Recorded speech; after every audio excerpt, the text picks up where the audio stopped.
प्राध्यापक बंधु, शिक्षणेतर कर्मचारीगण एवं मीडिया बंधु, आप सभी को मेरा प्रणाम।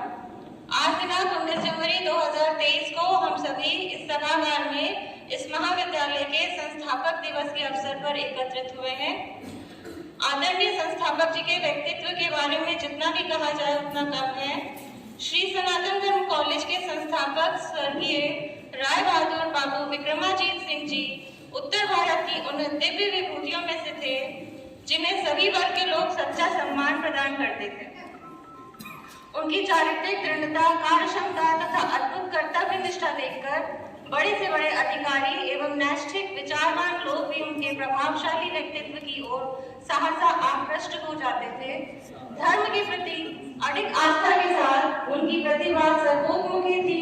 धैर्य, क्षमा, दया, सहिष्णुता, परोपकार और स्पष्ट वाक्यता तो उनके चरित्र ये साधारण होता। उनको कोटि-कोटि नमन करते हुए एवं इस कार्यक्रम का आरंभ करते हुए मैं मंचासीन सभी माननीयों को दीप प्रज्वलन एवं मां सरस्वती की प्रतिमा पर पुष्पार्पण के लिए आमंत्रित करती हूँ।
प्रबंध समिति श्री ए.एस. वाजपेयी जी के पुष्प द्वारा स्वागत के लिए आमंत्रित करती हूं।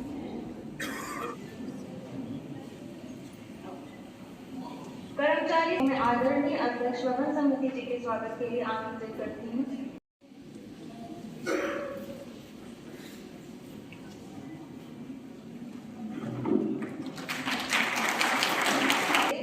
मैं विधि विभाग के प्रोफेसर पी.एन. त्रिवेदी सर को आमंत्रित करती हूँ।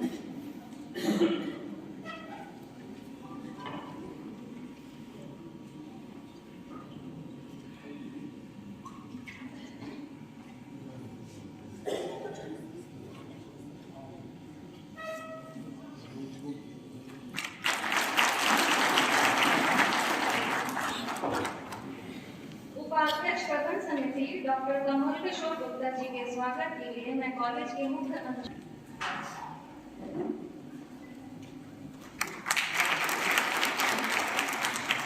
सरस्वती अग्रवाल जी के स्वागत के लिए मैं आदरणीय मंजू द्विवेदी मैडम जी को आमंत्रित करती हूँ।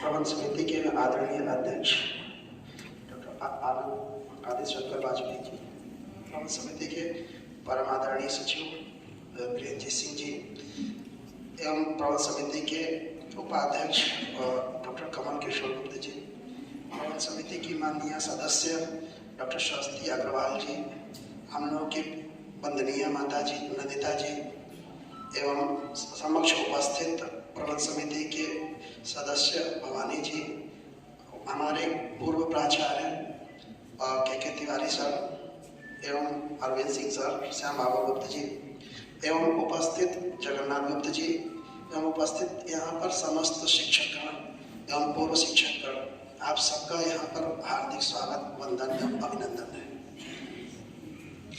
प्रतिवर्ष इस दिन हम लोग आपके आशीर्वाद के आकांक्षी होते हैं, क्योंकि 100 वर्षों की परंपरा में, 100 वर्षों के कार्यकाल में आप लोगों का पाथेय ही हम लोगों का मार्गदर्शक रहा है।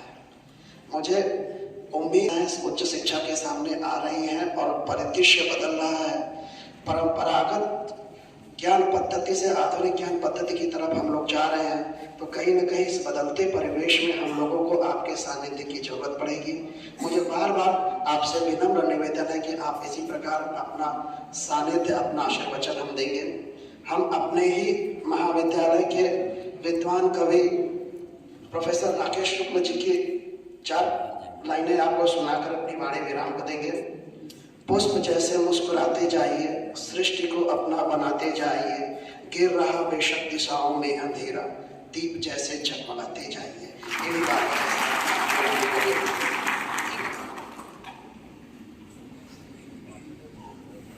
धन्यवाद प्राचार्य जी। कार्यक्रम को आगे बढ़ाते हुए महाविद्यालय के संस्थापक एवं नायक जी का परिचय के लिए मैं आदित्य शंकर वाजपेयी जी, अध्यक्ष प्रबंध समिति जी को उनके उद्बोधन के लिए आमंत्रित करती हूँ।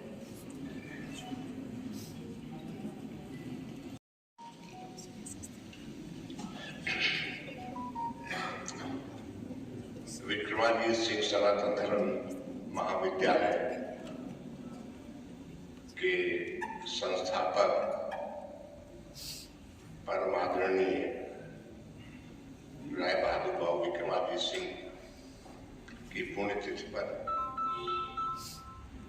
आयोजित समारोह में मंच पर आसीन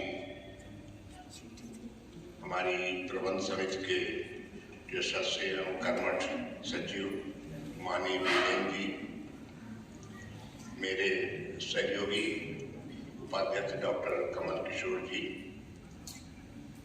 प्रबंध समिति की आदरणीय सदस्य श्रीमती सरस्वती अग्रवाल जी,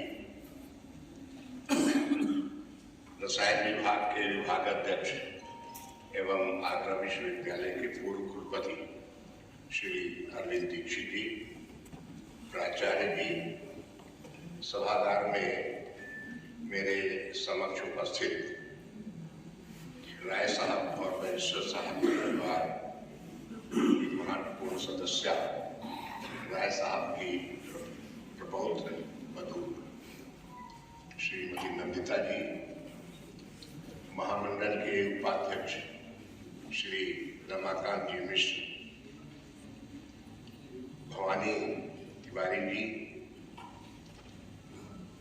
हमारे मध्य जानी मानी शख्सियत श्री श्याम बाबू जी गुप्त एवं प्रांगण में उपस्थित हमारे श्रद्धेय पूर्व प्रवक्तागण, वर्तमान प्रवक्तागण, बहनों एवं अन्य उपस्थित सम्मानित अतिथिगण, आज की तिथि कार्यक्रम की अगली श्रृंखला में मैं डॉक्टर कमल किशोर गुप्ता जी, उपाध्यक्ष प्रबंध समिति जी को आमंत्रित करती हूँ उनके उद्बोधन के लिए।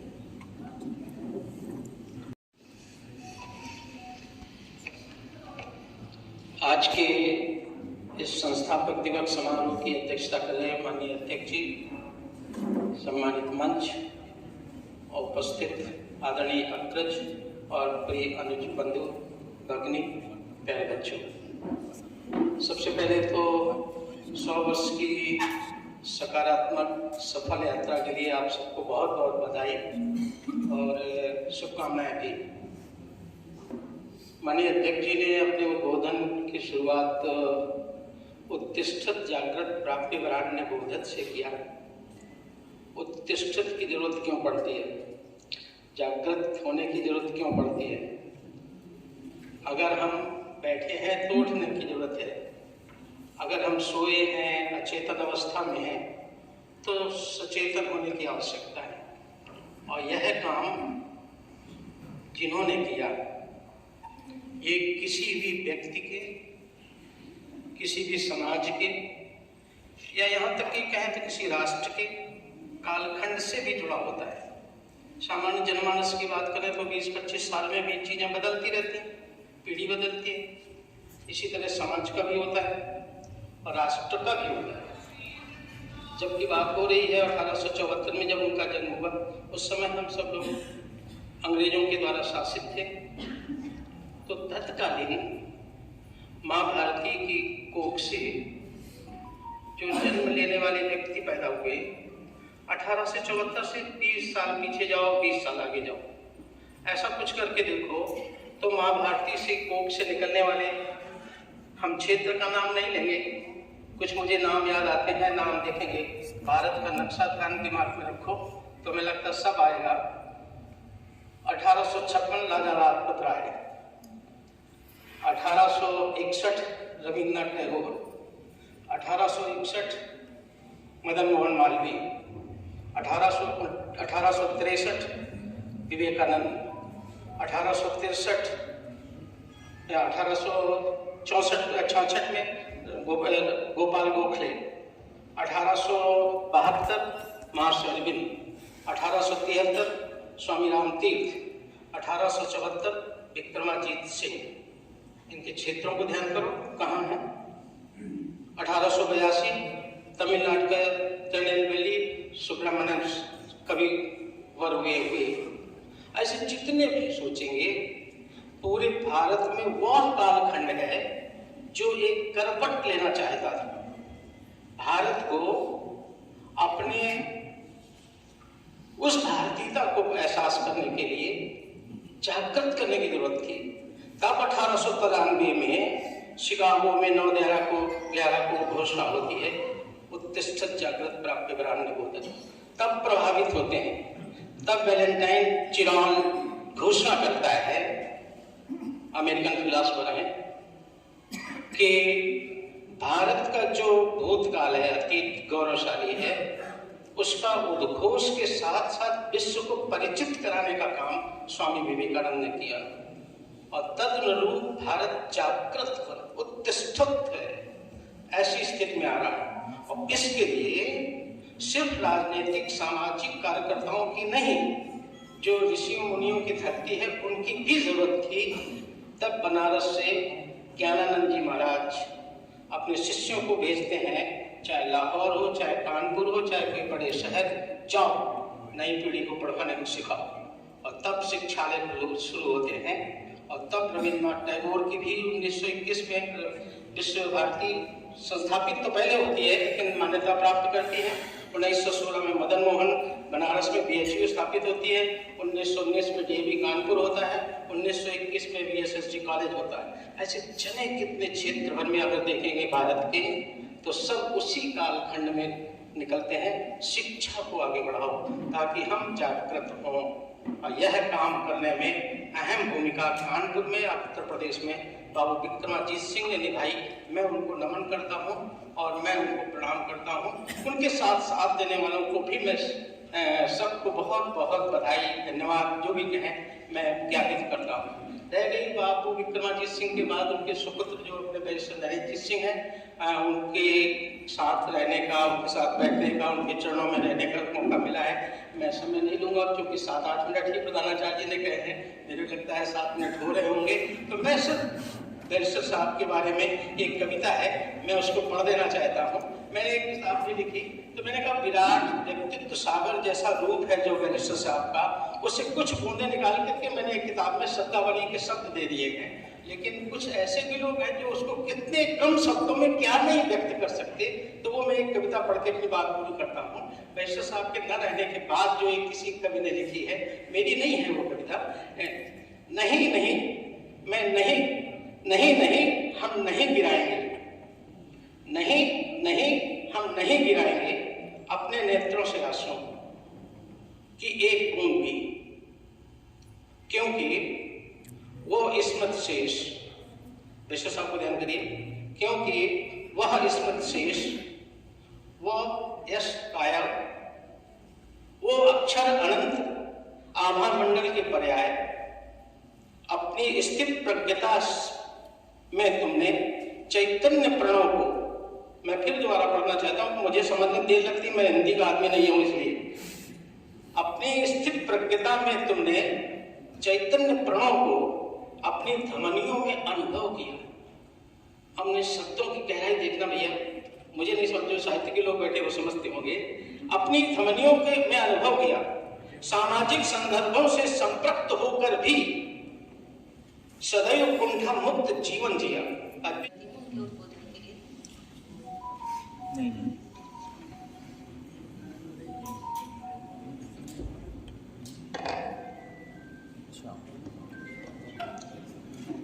संस्थापक दिवस के इस कार्यक्रम में उपस्थित श्री ब्रह्मावर्त सनातन धर्म महामंडल के सभापति, प्रबंध समिति के माननीय सचिव श्री वीरेंद्र सिंह जी, प्रबंध समिति के अध्यक्ष माननीय आदित्य शंकर जी वाजपेयी, उपाध्यक्ष डॉक्टर कमल किशोर जी गुप्त, प्रबंध समिति की सदस्य डॉक्टर सरस्वती अग्रवाल जी, महाविद्यालय के यशस्वी प्राचार्य डॉक्टर विपिन कौशिक जी, प्रबंध समिति के माननीय सदस्य योगेंद्र जी भार्गव, भवानी भीख जी,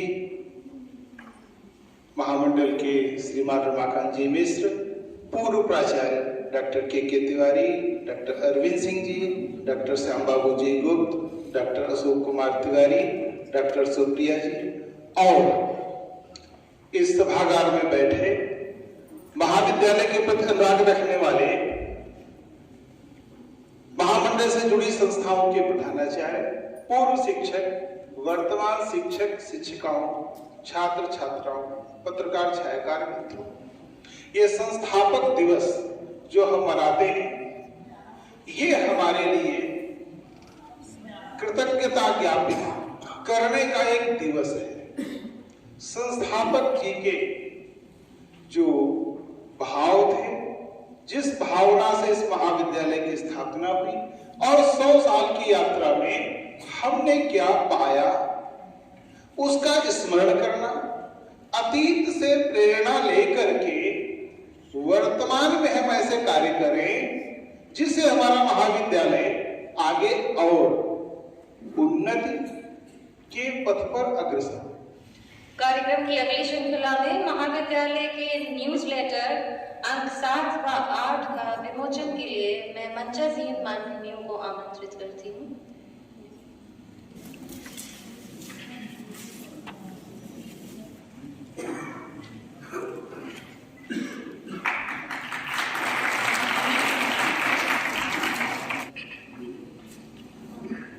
अब मैं आज की हमारी मुख्य वक्ता डॉक्टर सरस्वती अग्रवाल जी, सदस्य प्रबंध समिति जी को उनके उद्बोधन के लिए, जो कि नई शिक्षा नीति पर है, आमंत्रित करती हूँ।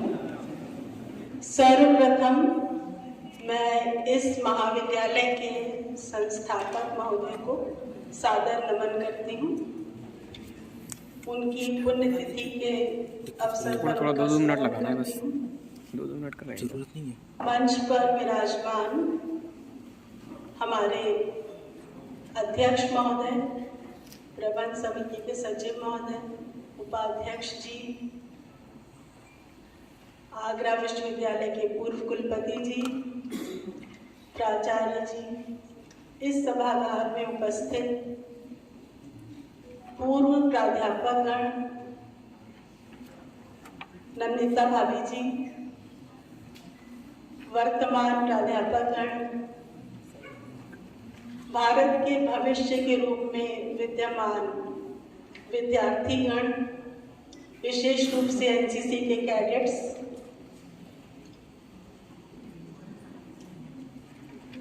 सबसे पहले मैं अभी कुछ दिन पूर्व जो समाचार पत्र में बहुत आनंददायक एक समाचार पढ़ने को मिला कि अपने इस महाविद्यालय के डॉक्टर राम तिवारी जी सैन्य अध्ययन विभाग में जो है, उनको एपीजे अब्दुल कलाम अवार्ड मिला।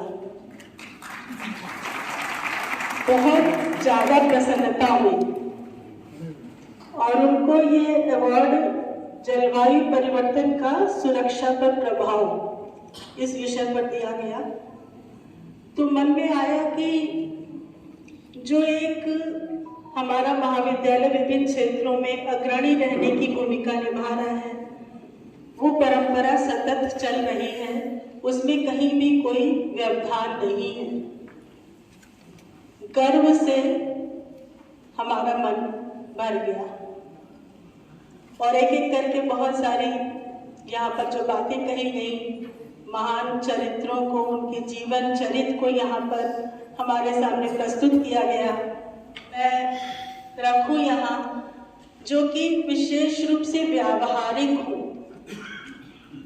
केवल आदर्शात्मक ना हो, व्यावहारिक हो और शिक्षकों के लिए भी करणीय हो और प्रबंध समिति के लिए भी करणीय हो।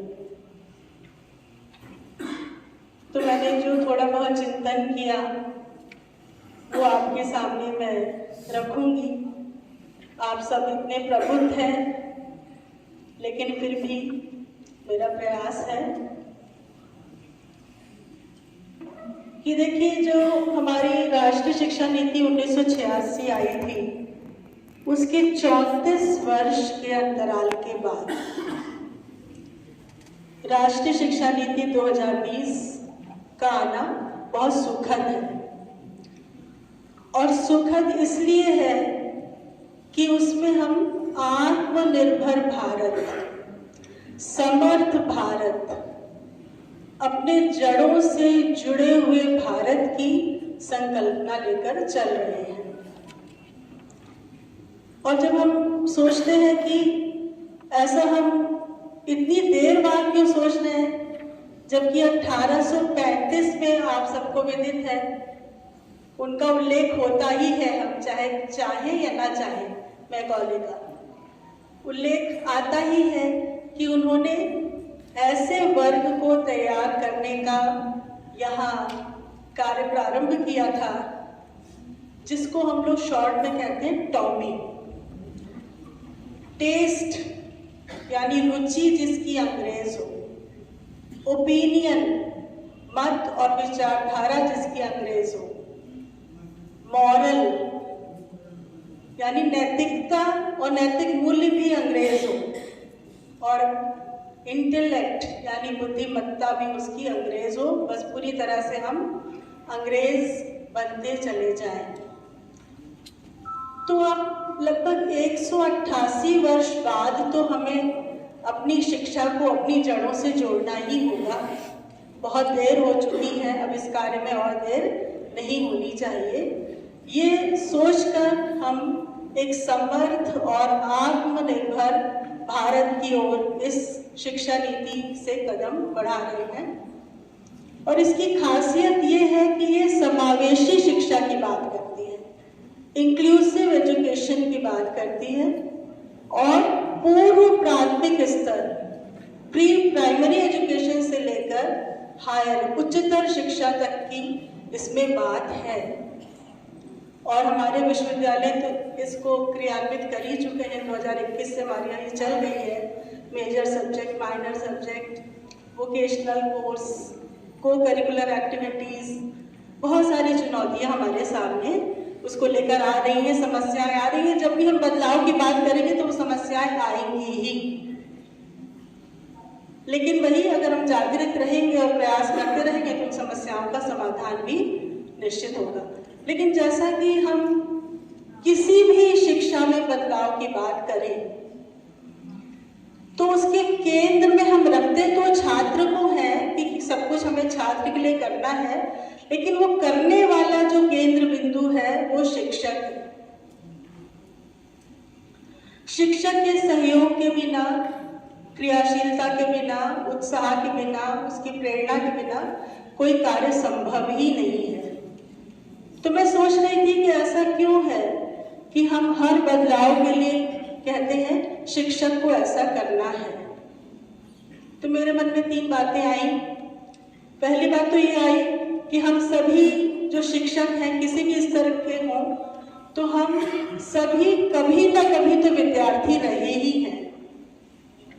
कार्यक्रम की अगली कड़ी में मैं अध्यक्षीय उद्बोधन के लिए माननीय सचिव जी को आमंत्रित करती हूँ। सभागार में उपस्थित सभी प्रबुद्धजन, मैं आपका स्वागत करता हूँ।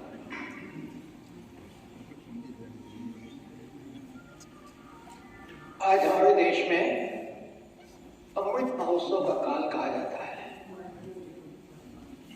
कि अगले 25 वर्ष का काल जो है उस देश को नया भारत बनाने में हमारा लक्ष्य रखा गया है कि अगले 25 वर्ष में हमारा देश किस प्रकार से नए भारत के रूप में सर्वशक्तिमान, विश्व को प्रेरणा देने वाला, विश्व गुरु का स्थान ग्रहण करने वाला देश बनेगा। और उसके लिए सभी ओर से बहुत आग्रहपूर्वक कहा जाता है।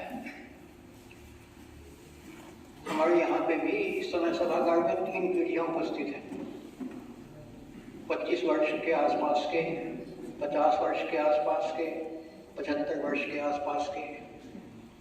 इसलिए जो बातें हम लोगों को पता है वो हमारी नई पीढ़ी को नहीं पता है।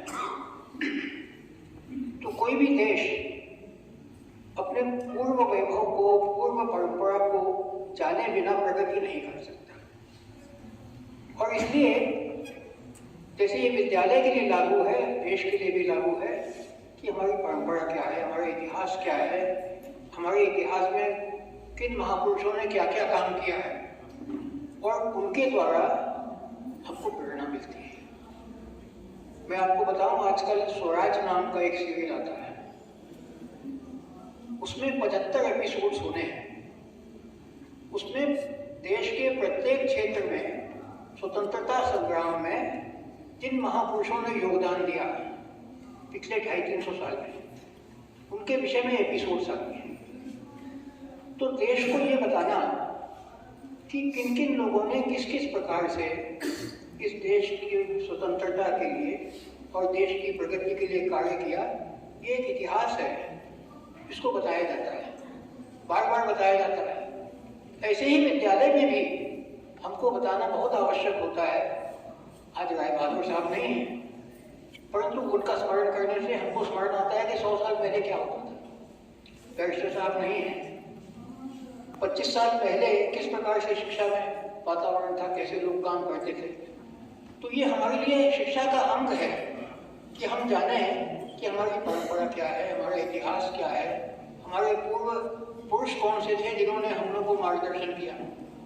इसलिए जैसे ही देश का अमृतकाल आता है, वैसे ही मेरा कहना है कि शिक्षा का भी अमृतकाल आना आवश्यक है।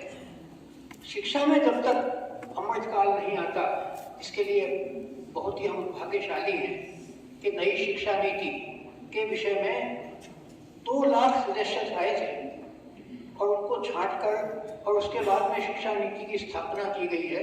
इसमें बहुत असंख्य लोगों का बहुत सारा योगदान है। हम लोगों के ऊपर जिम्मेदारी क्या है, हमारी पीढ़ी के ऊपर जिम्मेदारी क्या है कि अगले 25 साल में इस शिक्षा नीति को धरातल पे कैसे उतारा जाए, इसका संपूर्ण लाभ देकर देश को कैसे अमृतकाल में हम आगे बढ़ावें। और इसलिए शिक्षा नीति के विषय में और खास तौर से हमें से प्रत्येक का क्या करनी है, इसको जानना, इसकी चिंता करना, मुझे लगता है कि अगले 10 वर्ष तक हमको ये लगातार प्रयास करना पड़ेगा कि इसको धरातल पे कैसे उतारें। जो थियोरिटिकल है, जो सिद्धांत सब जानते हैं, परंतु उसको भूमि पे कैसे उतारना, और उसके लिए प्रबंध तंत्र, अध्यापक, छात्र, समाज के हमारे अन्य वर्ग, सबको इस दिशा में चिंता करने की आवश्यकता है। और मेरा कहना इतना ही निवेदन है कि अगले 25 वर्ष तक हम में से प्रत्येक व्यक्ति जहाँ जहाँ बैठा है वहाँ सोचे मैं क्या कर सकता हूँ, शिक्षा के उन्नयन के लिए मैं क्या कर सकता हूँ। यदि मैंने अध्यापन का कार्य छोड़ दिया है तो मैं किसी विद्यालय में जाकर कुछ अपने अनुभव का लाभ दे सकता हूँ। हर एक पीढ़ी के लिए करने का काम है, ऐसा नहीं है कि खाली युवा लोगों को ही करना है। जो 75 साल वाले हैं उनको भी 25 साल का सोचना चाहिए। भगवान 25 साल न दे कोई बात नहीं, परंतु सोचना तो 25 साल में चाहिए कि हमें देश को कहाँ ले जाना है। और इसलिए हम सब आगामी 25 वर्ष में नई शिक्षा नीति को अपने संस्थान में कैसे स्थापित करें, नए नए प्रयोग कैसे कैसे करें, इस दिशा में लगातार सोचें। इतना ही निवेदन करता हूँ। अपने महाविद्यालय की स्वस्थ परंपरा अभी तक जो रही है उसको आगे किस प्रकार से हम और बढ़ा सकें, इस सब के लिए हम यत्नशील हों। इतना कहते हुए मैं आप सबको बहुत बहुत धन्यवाद देता हूँ इस कार्यक्रम में आने के लिए।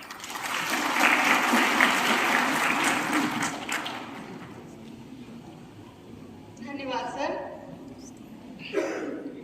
कार्यक्रम के अंत में सभागार में मंचासीन सभी अतिथियों, आदरणीय सचिव जी, अध्यक्ष जी, उपाध्यक्ष जी, मैडम सरस्वती जी, प्राचार्य जी, डॉक्टर अरविंद दीक्षित सर, उपस्थित अतिथिगण, डॉक्टर श्याम बाबू गुप्ता जी, माननीय भवानी दीप जी, आदरणीय सुप्रिया मैडम जी, आदरणीय नमिता मैम एवं अन्य किसी का नाम मैं भूल रही हूँ तो मुझे क्षमा करिएगा। आप सभी का मैं बहुत बहुत आभार प्रकट करती हूँ। जितने भी हमारे प्राध्यापक बंधु हैं, शिक्षणेतर कर्मचारी, आप सभी की उपस्थिति से यह कार्यक्रम सफल हुआ, इसके लिए आप सभी का बहुत बहुत आभार।